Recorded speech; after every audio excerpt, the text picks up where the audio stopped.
सभी भक्तों को मेरा जय श्री कृष्ण, जय सिया राम, जय जय श्री राधे। श्री सीता रामचंद्राभ्याम नमः।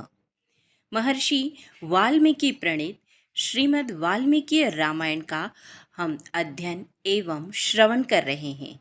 इसके पहले के 1 और 2 अध्याय का वीडियो आपको चैनल की प्लेलिस्ट में मिल जाएगा। आज हम अध्याय 3 का श्रवण करेंगे।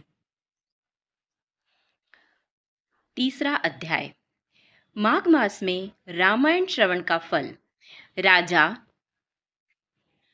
सुमति और सत्यवती के पूर्व जन्म का इतिहास। सनत कुमार ने कहा, ब्रह्मर्षि नारद जी, आपने यह अद्भुत इतिहास सुनाया है। अब रामायण के महात्म्य का पुनः विस्तार पूर्वक वर्णन कीजिए। आपने कार्तिक मास में रामायण के श्रवण की महिमा बताई। अब कृपा पूर्वक दूसरे मास का महात्म्य बताइए। मुने, आपके वचनामृत से किसको संतोष नहीं होगा। नारद जी ने कहा, महात्माओं, आप सब लोग निश्चय ही बड़े भाग्यशाली और कृतकृत्य हैं। इसमें संशय नहीं है, क्योंकि आप भक्ति भाव से भगवान श्री राम की महिमा सुनने के लिए उद्यत हुए हैं। ब्रह्मवादी मुनियों ने भगवान श्री राम के महात्म्य का श्रवण पुण्यात्मा पुरुषों के लिए परम दुर्लभ बताया है। महर्षियों, अब आप लोग एक विचित्र पुरातन इतिहास सुनिए, जो समस्त पापों का निवारण और संपूर्ण रोगों का विनाश करने वाला है। पूर्व काल की बात है, द्वापर में सुमति नाम से प्रसिद्ध एक राजा हो गए हैं। उनका जन्म चंद्रवंश में हुआ था। वे श्री संपन्न और सातों द्वीपों के एकमात्र सम्राट थे। उनका मन सदा धर्म में ही लगा रहता था। वे सत्यवादी तथा सब प्रकार की संपत्तियों से सुशोभित थे।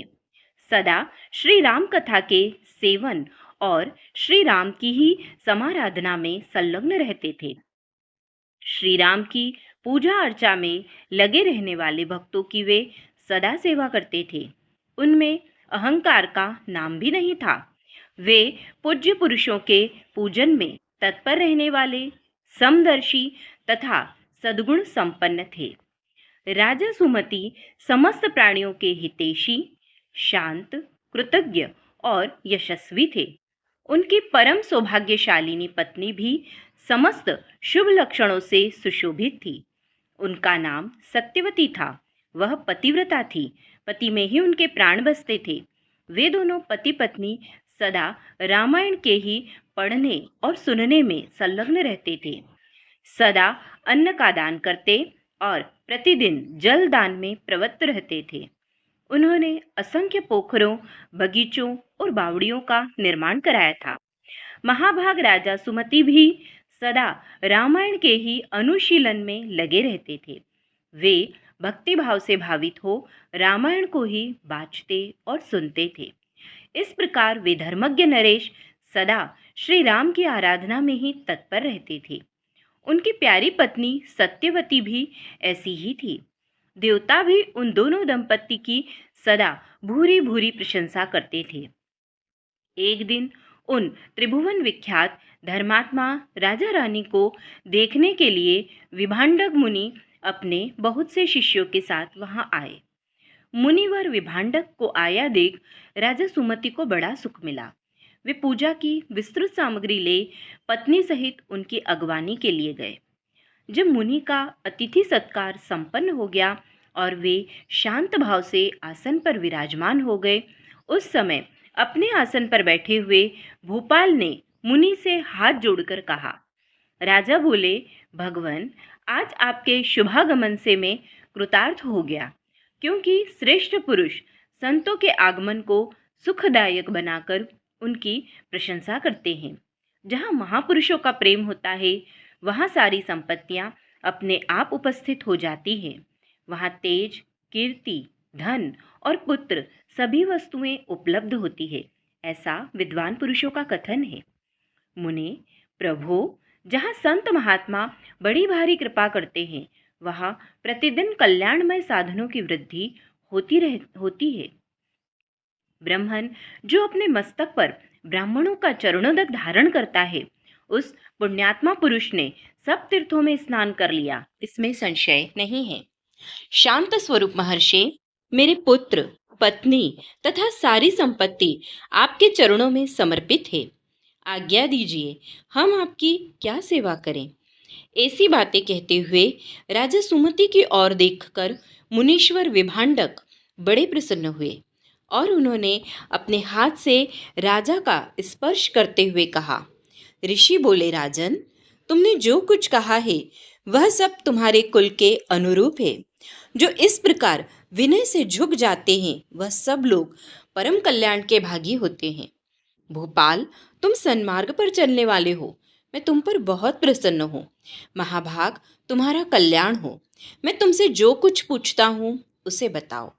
यद्यपि भगवान श्री हरि को संतुष्ट करने वाले बहुत से पुराण भी हैं जिनका तुम पाठ कर सकते थे, तथापि इस माघ मास में सब प्रकार से प्रयत्नशील होकर तुम जो रामायण के ही पारायण में लगे हुए हो, तथा तुम्हारी यह साध्वी पत्नी भी सदा जो श्री राम की आराधना में रत रहती है, इसका क्या कारण है?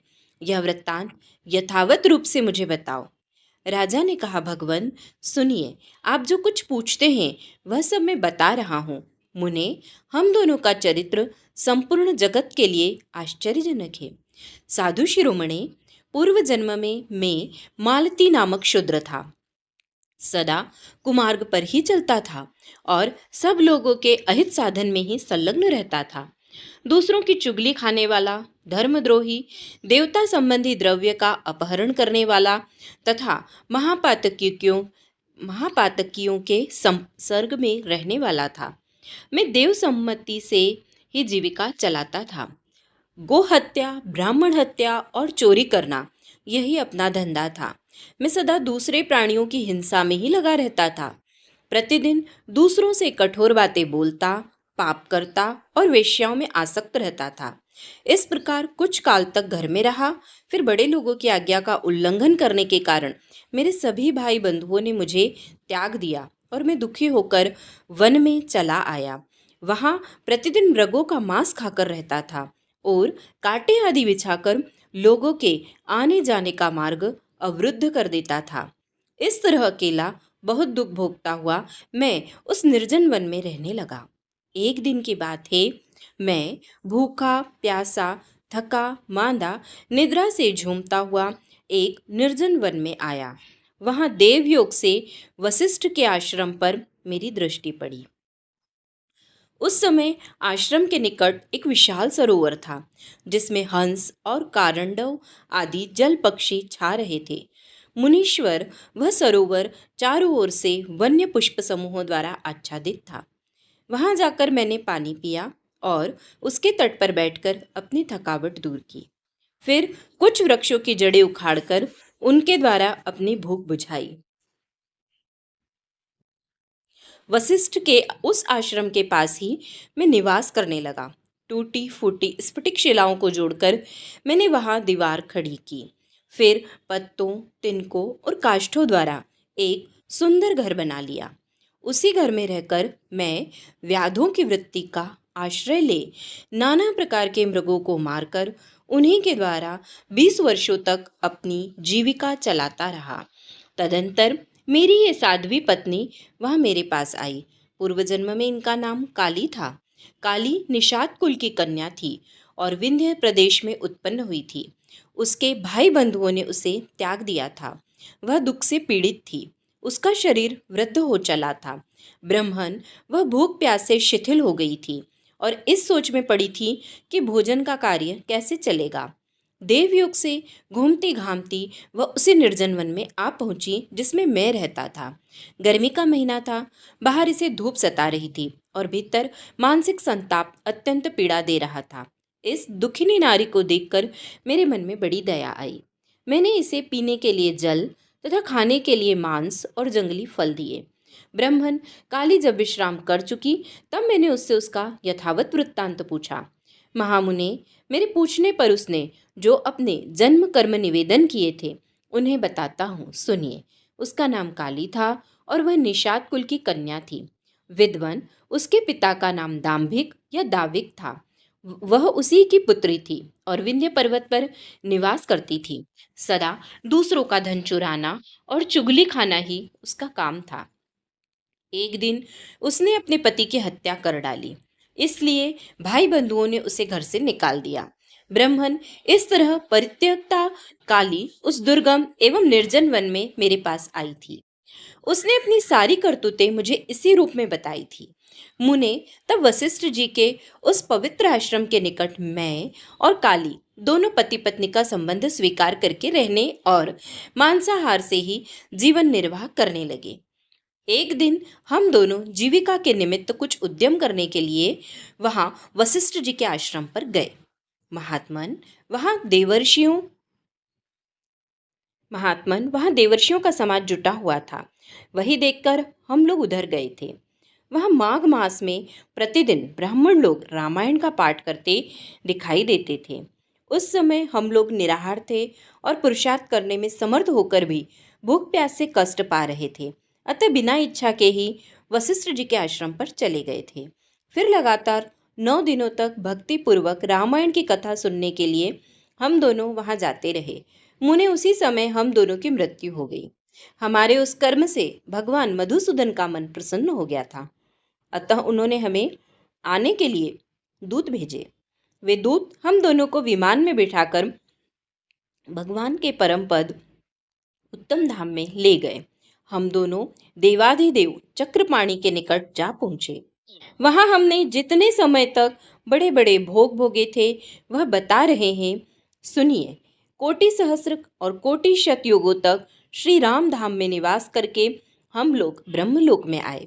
वहां भी उतने ही समय तक रहकर हम इंद्रलोक में आ गए। मुनि श्रेष्ठ, इंद्रलोक में भी उतने ही काल तक परम उत्तम भोग भोगने के पश्चात हम क्रमशः इस पृथ्वी पर आए हैं। यहाँ भी रामायण के प्रसाद से हमें अतुल संपत्ति प्राप्त हुई है। मुने, अनिच्छा से रामायण का श्रवण करने पर भी हमें ऐसा फल प्राप्त हुआ है। धर्मात्मन, यदि 9 दिनों तक भक्ति भाव से रामायण की अमृतमय कथा सुनी जाए तो वह जन्म, जरा और मृत्यु का नाश करने वाली होती है। विप्रवर, सुनिए। विवश होकर भी जो कर्म किया जाता है वह रामायण के प्रसाद से परम महान फल प्रदान करता है। नारद जी कहते हैं, यह सब सुनकर मुनीश्वर विभांडक राजा सुमति का अभिनंदन करके अपने तपोवन को चले गए। विप्रवरों, अतः आप लोग देवाधिदेव चक्रपाणि भगवान श्री हरि की कथा सुनिए। रामायण कथा कामधेनु के समान अभिष्ट फल देने वाली बताई गई है। माघ मास के शुक्ल पक्ष में प्रयत्न पूर्वक रामायण की नवायन कथा सुननी चाहिए। वह संपूर्ण धर्मों का फल प्रदान करने वाली है। यह पवित्र आख्यान समस्त पापों का नाश करने वाला है। जो इसे बांचता अथवा सुनता है वह भगवान श्री राम का भक्त होता है। इस प्रकार श्री स्कंद पुराण के उत्तरखंड में नारद सनत कुमार संवाद के अंतर्गत रामायण महात्म्य के प्रसंग में माघ मास में रामायण कथा श्रवण के फल का वर्णन नामक तीसरा अध्याय श्री सीता रामचंद्र चरण कमलार्पणमस्तु। चौथा अध्याय, चैत्र मास में रामायण के पठन और श्रवण का महात्मा। कलिक नामक व्याग और उतंग मुनि की कथा। नारद जी कहते हैं, महर्षियों, अब मैं रामायण के पाठ और श्रवण के लिए उपयोगी दूसरे मास का वर्णन करता हूँ। एकाग्र चित्त होकर सुनो। रामायण का महात्मा समस्त पापों को हर लेने वाला, पुण्यजनक और संपूर्ण दुखों का निवारण करने वाला है। वह ब्राह्मण, क्षत्रिय, वैश्य, शूद्र तथा स्त्री इन सबको समस्त मनोवांछित फल प्रदान करने वाला है। उससे सब प्रकार के व्रतों का फल भी प्राप्त होता है। वह दुस्वप्न का नाशक, धन की प्राप्ति कराने वाला तथा भोग और मोक्ष रूप फल देने वाला है। अतः उसे प्रयत्न पूर्वक सुनना चाहिए। इसी विषय में विज्ञ पुरुष एक प्राचीन इतिहास का उदाहरण देते हैं। वह इतिहास अपने पाठकों और श्रोताओं के समस्त पापों का नाश करने वाला है। प्राचीन कलयुग में एक कलिक नाम वाला व्याध रहता था। वह सदा पराई स्त्री और पराय धन के अपहरण में ही लगा रहता था। दूसरों की निंदा करना उसका नित्य का काम था। वह सदा सभी जंतुओं को पीड़ा दिया करता था। उसने कितने ही ब्राह्मणों तथा सैकड़ों हजारों गौओं की हत्या कर डाली थी। पराये धन का तो वह नित्य अपहरण करता ही था, देवताओं के धन को भी हड़प लेता था। उसने अपने जीवन में अनेक बड़े बड़े पाप किए थे। उसके पापों की गणना करोड़ों वर्षों में भी नहीं की जा सकती थी। एक समय वह महापापी व्याघ्र, जो जीव जंतुओं के लिए यमराज के समान भयंकर था, सौवीर नगर में गया। वह नगर सब प्रकार के वैभव से संपन्न, वस्त्राभूषणों से विभूषित, युवतियों द्वारा सुशोभित, स्वच्छ जल वाले सरोवरों से अलंकृत तथा भांति भांति की दुकानों से सुसज्जित था। देवनगर के समान उसकी शोभा हो रही थी। व्याध उस नगर में गया।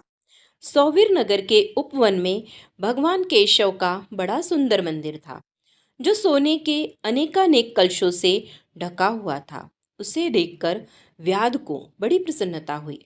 उसने यह निश्चय कर लिया कि मैं यहाँ से बहुत सा सुवर्ण चुरा कर ले चलूंगा। ऐसा निश्चय कर वह चोरी पर लट्टू रहने वाला व्याध श्री राम के मंदिर में गया। वहां उसने शांत, तत्वार्थवेत्ता और भगवान की आराधना में तत्पर उत्तंक मुनि का दर्शन किया, जो तपस्या की निधि थे। वे अकेले ही रहते थे। उनके हृदय में सबके प्रति दया भरी थी। वे सब ओर से निस्पृह थे।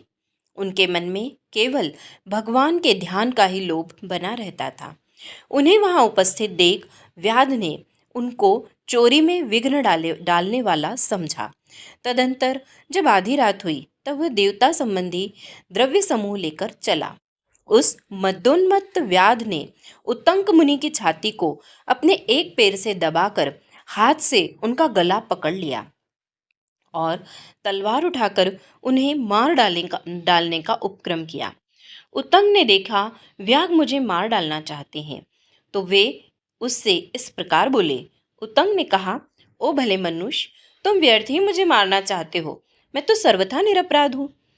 लुब्धक, बताओ तो सही, मैंने तुम्हारा क्या अपराध किया है? संसार में लोग अपराधी की ही प्रयत्नपूर्वक हिंसा करते हैं। सौम्य सज्जन निरपराध को की व्यर्थ हिंसा नहीं करते हैं। शांत चित्त साधु पुरुष अपने विरोधी तथा मूर्ख मनुष्यों में भी सद्गुणों की स्थिति देखकर उनके साथ विरोध नहीं रखते हैं। जो मनुष्य बारंबार दूसरों को गाली सुनकर भी क्षमाशील बना रहता है, वो उत्तम कहलाता है। उसे भगवान विष्णु का अत्यंत प्रियजन बताया गया है। दूसरों के हित साधन में लगे रहने वाले साधुजन किसी के द्वारा अपने विनाश का समय उपस्थित होने पर भी उसके साथ वैर नहीं रख करते। चंदन का वृक्ष अपने को काटने पर भी कुठार के धार को सुवासित ही करता है। अहो विधाता बड़ा बलवान है। वह लोगों को नाना प्रकार के कष्ट देता रहता है। जो सब प्रकार के संग से रहित हैं, उसे भी दुरात्मा मनुष्य सताया करते हैं। अहो दुष्ट जन इस संसार में बहुत से जीवों को बिना किसी अपराध के ही पीड़ा देते हैं। मल्लाह मछलियों के चुगलखोर सज्जनों के और व्याध मृगों के इस जगत में अकारण वैरी होते हैं। अहो माया बड़ी प्रबल है। यह संपूर्ण जगत को मुंह में डाल देती है तथा स्त्री, पुत्र और मित्र आदि के द्वारा सबको सब प्रकार के दुखों से संयुक्त कर देती है। मनुष्य पराये धन का अपहरण करके जो अपनी स्त्री आदि का पोषण करता है, वह किस काम का? क्योंकि अंत में उन सबको छोड़कर वह अकेला ही परलोक की राह लेता है। मेरी माता, मेरे पिता, मेरी पत्नी, मेरे पुत्र तथा मेरा यह घर बार, इस प्रकार ममता व्यर्थ ही प्राणियों को कष्ट देती रहती है। मनुष्य जब तक कमाकर धन देता है, तभी तक लोग उसके भाई बंधु बने रहते हैं और उसके कमाए हुए धन को सारे बंधु बांधव सदा भोगते रहते हैं। किंतु मूर्ख मनुष्य अपने किए हुए पाप के फल रूप दुख को अकेला ही भोगता है। उत्तंग मुनि जब इस प्रकार कह रहे थे, तब उनकी बातों पर विचार करके कलिक नामक व्याध भय से व्याकुल हो उठा और हाथ जोड़कर बारंबार कहने लगा, प्रभु मेरे अपराध को क्षमा कीजिए। उन महात्मा के संग के प्रभाव से तथा भगवान का सानिध्य मिल जाने से उस लुब्धक के सारे पाप नष्ट हो गए तथा उनके मन में निश्चय ही बड़ा पश्चाताप होने लगा। वह बोला, विप्रवर, मैंने जीवन में बहुत से बड़े बड़े पाप किए हैं, किंतु वे सब आपके दर्शन मात्र से नष्ट हो गए। प्रभु, मेरी बुद्धि सदा पाप में ही डूबी रहती थी। मैंने निरंतर बड़े बड़े पापों का ही आचरण किया है। उनसे मेरा उद्धार किस प्रकार होगा? मैं किसकी शरण में जाऊं? पूर्व जन्म के किए हुए पापों के फल से मुझे व्याध होना पड़ा है। यहाँ भी मैंने पापों के ही जाल बटोरे हैं। ये पाप करके मैं किस गति को प्राप्त होऊंगा? महामना कलिक के यह बात सुनकर ब्रह्मर्षि उतंक इस प्रकार बोले। उतंग ने कहा, महामते व्याध, तुम धन्य हो, धन्य हो। तुम्हारी बुद्धि बड़ी निर्मल और उज्जवल है, क्योंकि तुम संसार संबंधी दुखों के नाश का उपाय जानना चाहते हो। चैत्र मास के शुक्ल पक्ष में तुम्हें भक्ति भाव से आदर पूर्वक रामायण की नवाह कथा सुननी चाहिए।